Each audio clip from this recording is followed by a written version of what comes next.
ఈ విటమిన్ లోపం ఉన్నట్లే. విటమిన్ B12 లోపం ప్రారంభ లక్షణాల్లో ఒకటి నిరంతర అలసట, శరీరంలో శక్తి లేకపోవడం. ఈ విటమిన్ ఎర్ర రక్త కణాల తయారీలో కీలక పాత్ర పోషిస్తుంది. ఇవి శరీర కణాలకు ఆక్సిజన్ను సరఫరా చేస్తాయి. B12 లోపం వల్ల రక్త కణాల ఉత్పత్తి తగ్గుతుంది. దీనివల్ల శరీరం అలసిపోయినట్లు అనిపిస్తుంది. సాధారణ పనులు చేయడంలో ఇబ్బందులు ఎదురవుతాయి. ఈ అలసట తరచూ శ్వాస ఆడకపోవడం లేదా తల తిరగడంతో కూడి ఉండవచ్చు. ఇది లోపం తీవ్రతను సూచిస్తుంది. ఈ లక్షణాలు కొనసాగితే ఇది రక్తహీనతకు దారితీయవచ్చు. దీనిని సకాలంలో పరిష్కరించడం అవసరం. నాడీ వ్యవస్థపై ప్రభావం. విటమిన్ B12 నరాలను రక్షించే మైలిన్ షీత్తో నిర్వహించడంలో సహాయపడుతుంది. ఇది నాడీ సంకేతాల సమర్థవంతమైన రవాణాకు అవసరం. ఈ విటమిన్ లోపం వల్ల నరాలు దెబ్బతినే అవకాశం ఉంది. దీనివల్ల చేతులు, కాళ్ళలో జలదరింపు, తిమ్మిరి లేదా మంట లాంటి సంచలనం కనిపిస్తుంది. కొందరిలో ఈ సమస్యలు సమతుల్యత కోల్పోవడం, నడవడంలో ఇబ్బంది లేదా చేతుల్లో నీరసం వంటి రూపాల్లో వ్యక్తమవుతాయి. ఈ నాడీ సమస్యలు చికిత్స చేయకపోతే శాశ్వత నష్టానికి దారితీయవచ్చు. కాబట్టి ఈ లక్షణాలు కనిపిస్తే వెంటనే వైద్య సలహా తీసుకోవడం చాలా మంచిది. మానసిక ఆరోగ్యంపై ప్రభావం. విటమిన్ B12 లోపం మానసిక ఆరోగ్యంపై కూడా గణనీయమైన ప్రభావాన్ని చూపుతుంది. ఈ లోపం వల్ల గందరగోళం, జ్ఞాపకశక్తి లోపం, ఏకాగ్రత సమస్యలు, నిరాశ లేదా ఆందోళన వంటి లక్షణాలు తలెత్తవచ్చు. వృద్ధుల్లో ఈ లక్షణాలు డిమెన్షియా లేదా ఇతర మానసిక రుగ్మతలను పోలి ఉండవచ్చు. ఇది రోగ నిర్ధారణను కష్టతరం చేస్తుంది. ఈ మానసిక సమస్యలు B12 లోపం యొక్క తీవ్ర స్థాయిని సూచిస్తాయి. రక్తహీనత లక్షణాలు. విటమిన్ B12 లోపం వల్ల మెగాలోబ్లాస్టిక్ అనీమియా అనే రకం రక్తహీనత ఏర్పడుతుంది. ఇది అసాధారణంగా పెద్ద ఎర్ర రక్త కణాల ఉత్పత్తికి దారితీస్తుంది. ఈ స్థితిలో చర్మం పాలిపోవడం, గుండె చప్పుడు, తల తిరగడం, నోట్లో పుండ్లు, నాలుక మంట లేదా రుచి సామర్థ్యం కోల్పోవడం వంటి లక్షణాలు కనిపిస్తాయి. ఈ లక్షణాలు B12 స్థాయిలు గణనీయంగా తగ్గినప్పుడు మరియు మరింత స్పష్టంగా ఉంటాయి. ఈ రక్తహీనత శరీర శక్తిని హరిస్తూ రోజువారీ జీవనాన్ని దెబ్బతీస్తుంది. కాబట్టి త్వరిత చర్య తీసుకోవడం అవసరం. లోపాన్ని గుర్తించడం. విటమిన్ B12 లోపాన్ని గుర్తించడానికి రక్త పరీక్షలు అత్యంత ఖచ్చితమైన మార్గం. సీరం B12 పరీక్ష శరీరంలో ఈ విటమిన్ స్థాయిలను కొలుస్తుంది. సాధారణంగా 200 నుంచి 900 మిల్లీలీటర్ల మధ్య ఉండాలి.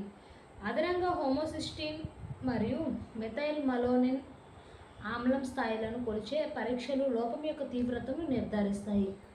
పూర్తి రక్తగణన పరీక్ష రక్తహీనతను గుర్తించడంలో సహాయపడుతుంది. ఇది ఎర్ర రక్త కణాల పరిమాణం మరియు సంఖ్యను విశ్లేషిస్తుంది. ఈ పరీక్షలు లోపాన్ని త్వరగా గుర్తించడంలో సహాయపడతాయి. తద్వారా సరైన చికిత్స పొందవచ్చు. నివారణ చికిత్స మార్గాలు. విటమిన్ B12 లోపాన్ని నివారించడానికి ఆహారంలో ఈ విటమిన్ అధికంగా ఉండే ఆహారాలను చేర్చుకోవడం చాలా ముఖ్యం. గుడ్లు, పాల ఉత్పత్తులు, మాంసం, చేపలు మరియు కోడి B12 యొక్క సహజ వనరులు. శాకాహారులకు B12 ఫోర్టిఫైడ్ ఆహారాలు లేదా సప్లిమెంట్లు అవసరం కావచ్చు. ఎందుకంటే మొక్కల ఆధారిత ఆహారాల్లో ఈ విటమిన్ సహజంగా లభించదు. లోపం గుర్తించినప్పుడు వైద్యులు B12 ఇంజెక్షన్లు లేదా కాకి తలపై తన్నితే ఏం జరుగుతుందో మీకు తెలుసా? మామూలుగా ఎప్పుడైనా మనం బయటకు వెళ్తున్నప్పుడు లేదా అలా ఇంటి ఆవరణలో ఇలా కాకి తన్నినప్పుడు చాలామంది వెంటనే తలస్నానం చేస్తుంటారు. ఇంకొందరు తలస్నానం చేసి గుడికి వెళ్తూ ఉంటారు. ఇంతకీ కాకులు ఎందుకు మనల్ని తలపై తంతాయి? దాని వెనుక ఉన్న కారణం ఏంటో ఇప్పుడు తెలుసుకోండి. కాకులు తలపై తన్నడానికి అసలైన కారణం మనం మన పూర్వీకులను పూజించడం మర్చిపోయినా లేదా వారికి సరైన సమయంలో తిథి ఇవ్వడం మర్చిపోయినా వారు కాకి రూపంలో వచ్చి మనల్ని గుర్తు చేస్తారట. అంతేకాకుండా కాకి తలపై తన్నితే మీ జీవితంలో శని ప్రభావం మొదలు కాబోతుందని అర్థం.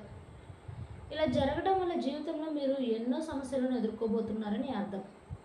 అందుకే కాకి తలపై తన్నితే చాలా జాగ్రత్తగా ఉండాలట. మీ పూర్వీకులే కాకి రూపంలో వచ్చి మిమ్మల్ని ప్రమాదం గురించి హెచ్చరిస్తున్నారని అర్థం చేసుకోవాలని చెప్తున్నారు. కాకి తలపై తన్నినప్పుడు మీరు ఇంటికి వెళ్ళి తలపై నువ్వుల నూనె రాసుకొని కులదైవాన్ని పూజించాలట. అలాగే శనిదేవుని శాంతపరచడానికి ఏదైనా నది, చెరువుల్లో స్నానం చేయడం మంచిదని చెప్తున్నారు. ఆ తర్వాత భక్తి శ్రద్ధలతో శనిదేవుని గుడికి వెళ్ళి దీపం వెలిగించడం వల్ల శనిదేవుడు మీపై ఖచ్చితంగా దయ చూపుతాడట. అలాగే మీకు వీలైతే కాకులకు అన్నం పెట్టడం మంచిదని చెప్తున్నారు. తర్వాత రాబోయే అమావాస్య రోజు మీ పూర్వీకులకు పిండం పెట్టి వారిని మనస్ఫూర్తిగా పూజించాలట. అలాగే మీకు ఉన్నంతలో సహాయం చేయడం మంచిదని, ముఖ్యంగా దివ్యాంగులకు సహాయం చేయడం చాలా మంచిదని చెప్తున్నారు. మీరు కాకికి ఆహారం పెడితే ఒకవేళ అది తింటే శుభ సంకేతంగా పరిగణించాలట. దీనివల్ల మీ కోరికలన్నీ త్వరలోనే నెరవేరుతాయని అర్థం అంటున్నారు. అలాగే మీరు రోడ్డుపై నడుచుకుంటూ వెళ్తున్నప్పుడు కాకి నీళ్లు తాగటం చూసినట్లయితే అది శుభప్రదంగా పరిగణించబడుతుందట. ఇది మీరు బాగా డబ్బు సంపాదించబోతున్నారు అనడానికి అర్థం అంటున్నారు. అలాగే మీ ఇంటికి కొత్త చీపురు కొంటున్నారా? అయితే జాగ్రత్త, చీపురును ఎల్లప్పుడూ కింద బల్లపరుపుగా ఉంచాలి.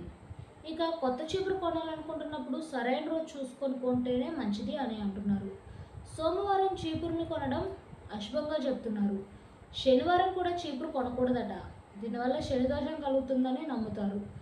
అలాగే శుక్లపక్షంలో చీపురు కొనడం మంచిది కాదంటున్నారు. ఇంకా చీపురును డైనింగ్ రూమ్లో అస్సలు ఉంచకూడదట. దీనివల్ల ఇంట్లో ఆర్థిక ఇబ్బందులు తలెత్తుతాయని చెప్తున్నారు.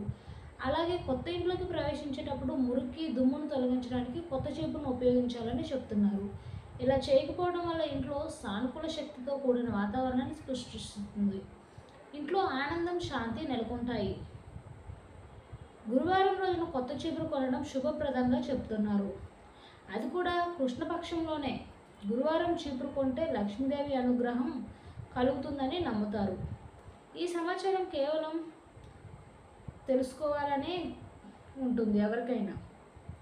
ఇవి మీ ఇంట్లో ఉంటే అదృష్టం మీ వెంటే, ఇంకా తిరుగులేదు, డబ్బే డబ్బు. ఇంట్లో చేపలను పెంచే అలవాటు చాలామందిలో ఉంటుంది.